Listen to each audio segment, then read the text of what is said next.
بسم اللہ الرحمن الرحیم صلی اللہ علیہ محمد صلی اللہ علیہ وآلہ وسلم۔ تمام معزز ناظرین گرامی السلام علیکم ورحمۃ اللہ وبرکاتہ۔ پیارے ساتھیو، آج کا ہمارا موضوع حضور اکرم صلی اللہ علیہ وآلہ وسلم کی مقدس زندگی کے عجیب و غریب واقعات پر ہے۔ پیارے ساتھیو، حضرت علی رضی اللہ تعالیٰ عنہ فرماتے ہیں کہ ایک مرتبہ میں حضور انور صلی اللہ علیہ وآلہ وسلم کے ساتھ مکہ مکرمہ میں ایک طرف کو نکلا تو میں نے دیکھا کہ جو درخت اور پہاڑ بھی سامنے آتا ہے اس سے السلام علیکم یا رسول اللہ صلی اللہ علیہ وآلہ وسلم کی آواز آتی ہے، اور میں خود اس آواز کو اپنے کانوں سے سن رہا تھا۔ حضرت عبداللہ بن عمر رضی اللہ تعالیٰ عنہ نے فرمایا کہ ہم لوگ رسول اللہ صلی اللہ علیہ وآلہ وسلم کے ساتھ ایک سفر میں تھے۔ ایک اعرابی آپ کے پاس آیا، آپ نے اس کو اسلام کی دعوت دی۔ اس اعرابی نے سوال کیا کہ کیا آپ کے نبوت پر کوئی گواہ بھی ہے؟ آپ صلی اللہ علیہ وآلہ وسلم نے ارشاد فرمایا کہ ہاں، یہ درخت جو میدان کے کنارے پر ہے میری نبوت کی گواہی دے گا۔ چنانچہ آپ صلی اللہ علیہ وآلہ وسلم نے اس درخت کو بلایا اور وہ فوراً ہی زمین چیرتا ہوا اپنی جگہ سے چل کر بارگاہ اقدس میں حاضر ہو گیا، اور اس نے بآواز بلند 3 مرتبہ آپ کی نبوت کی گواہی دی۔ پھر آپ صلی اللہ علیہ وسلم نے اس کو ارشاد فرمایا تو وہ درخت زمین پر چلتا ہوا اپنی جگہ پر چلا گیا۔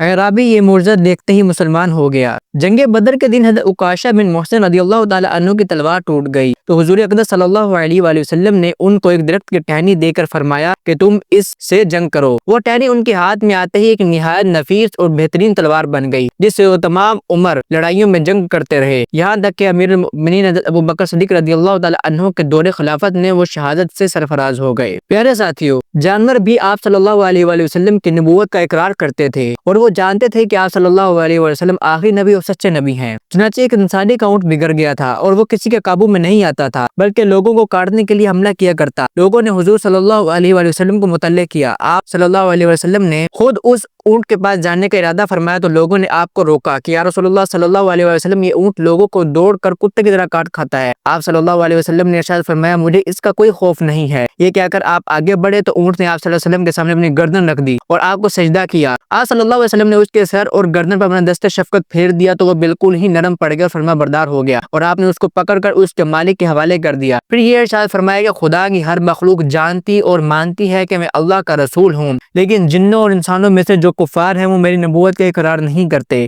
صحابہ کرام رضی اللہ تعالیٰ عنہم نے اونٹ کو سجدہ کرتے ہوئے دیکھ کر عرض کیا یا رسول اللہ صلی اللہ علیہ وسلم، جب جانور آپ کو سجدہ کرتے ہیں تو ہم انسانوں کو تو سب سے پہلے آپ کو سجدہ کرنا چاہیے۔ یہ سن کر آپ صلی اللہ علیہ وآلہ وسلم نے فرمایا کہ اگر کسی انسان کا دوسرے انسان کو سجدہ کرنا جائز ہوتا تو میں عورتوں کو حکم دیتا کہ وہ اپنے شوہروں کو سجدہ کیا کریں۔ پیارے ساتھیو، غزوہ خیبر کے دن جب حضرت علی رضی اللہ تعالیٰ عنہ کی آنکھوں میں آشوب چشم آ گیا تھا تو حضور پاک صلی اللہ علیہ وسلم نے اپنا لعاب دین لگایا تو آپ رضی اللہ تعالیٰ عنہ کو شفا ہو گئی۔ اسی طرح جب غار ثور میں حضرت ابو بکر صدیق رضی اللہ تعالیٰ عنہ کے پاؤں میں سانپ نے کاٹ لیا تھا تو آپ صلی اللہ علیہ وسلم نے اپنا لعاب دہن لگایا، جس سے آپ رضی اللہ تعالیٰ عنہ کو شفا ملی۔ بخاری شریف ایک طویل حدیث میں مذکور ہے کہ حضرت عبداللہ بن عتیق رضی اللہ تعالیٰ عنہ جب ابو رافع یہودی کو قتل کر کے واپس آنے لگے تو اس کے کوٹھے کے زینے سے گر پڑے تھے، جس سے ان کی ٹانگ ٹوٹ گئی، اور ان کے ساتھی ان کو اٹھا کر بارگاہ نبوت میں لائے۔ حضور اقدس صلی اللہ علیہ وسلم نے ان کی زبان سے ابو رافع کے قتل کا سارا واقعہ سنا، پھر ان کے ٹوٹی ہوئی ٹانگ پر اپنا دست مبارک پھیر دیا تو وہ فوراً ہی اچھی ہو گئی، اور یہ معلوم ہونے لگا کہ ان کی ٹانگ میں کبھی کوئی چوٹ لگی ہی نہ تھی۔ پیارے ساتھیو، حضور اکرم صلی اللہ علیہ وسلم نے بہت سے مردے زندہ کیے۔ روایت ہے کہ حضور صلی اللہ علیہ وسلم نے ایک شخص کو اسلام کی دعوت دی تو اس نے کہا کہ میں اس وقت تک آپ پر ایمان نہیں لاؤں گا جب تک میری مردہ بچی زندہ نہ ہو جائے۔ آپ صلی اللہ علیہ وسلم نے فرمایا کہ تم مجھے اس کی قبر دکھاؤ۔ اس نے اپنی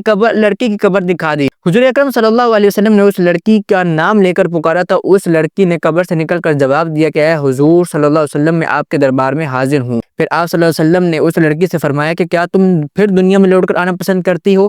لڑکی نے جواب دیا کہ نہیں یا رسول اللہ صلی اللہ علیہ وسلم، میں نے اللہ تعالیٰ کو اپنے ماں باپ سے زیادہ مہربان اور آخرت کو دنیا سے بہتر پایا۔ حضرت جابر رضی اللہ تعالیٰ عنہ نے ایک بکری ذبح کر کے اس کا گوشت پکایا اور روٹیوں کا چورا کر کے شرید بنایا اور اس کو بارگاہ نبوت میں لے کر حاضر ہوئے۔ حضور صلی اللہ علیہ وسلم اور صحابہ کرام رضی اللہ تعالیٰ عنہم نے اس کو تناول فرمایا۔ جب سب لوگ کھانے سے فارغ ہو گئے تو حضور رحمت عالم صلی اللہ علیہ وسلم نے تمام ہڈیوں کو ایک برتن میں جمع فرمایا اور ان ہڈیوں پر اپنا دست مبارک رکھ کر کچھ کلمات ارشاد فرما دیے تو یہ معجزہ ظاہر ہوا کہ وہ بکری زندہ ہو کر کھڑی ہو گئی اور دم ہلانے لگی۔ پھر آپ صلی اللہ علیہ وسلم نے ارشاد فرمایا کہ اے جابر، تم اپنی بکری اپنے گھر لے جاؤ۔ پیارے ساتھیو، احادیث کی تلاش اور جستجو سے پتہ چلتا ہے کہ آپ صلی اللہ علیہ وسلم کی مبارک انگلیوں سے تقریباً 13 مواقع پر پانی کے نہریں جاری ہوئیں۔ ان میں سے صرف ایک موقع کا ذکر ہم یہاں آپ کو بتاتے ہیں۔ 6 ہجری میں رسول اکرم صلی اللہ علیہ وسلم عمرہ کا ارادہ کر کے مدینہ منورہ سے مکہ مکرمہ کے لیے روانہ ہوئے۔ اور حدیبیہ کے میدان میں اتر پڑے۔ آدمیوں کی کثرت کی وجہ سے حدیبیہ کا کنواں خشک ہو گیا اور حاضرین پانی کے ایک ایک قطرے کے لیے محتاج ہو گئے۔ اس وقت رحمت عالم صلی اللہ علیہ وسلم کے دریائے رحمت میں جوش آ گیا اور آپ نے ایک بڑے پیالے میں اپنا دست مبارک رکھ دیا تو آپ صلی اللہ علیہ وسلم کی مبارک انگلیوں سے اس طرح پانی کی نہریں جاری ہو گئیں کہ 1500 کا لشکر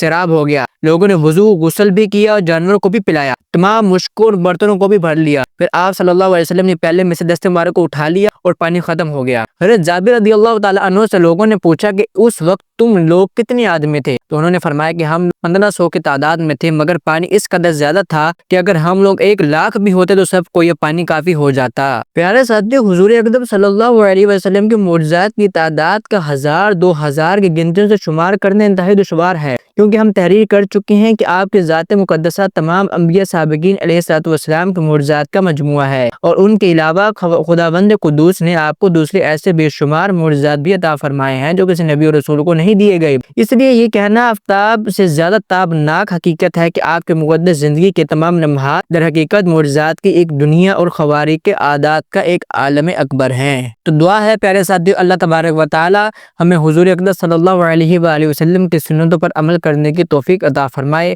انشاءاللہ نیکسٹ ویڈیو میں زندگی رہی تو ضرور ملاقات کریں گے، تب تک کے لیے السلام علیکم ورحمۃ اللہ وبرکاتہ۔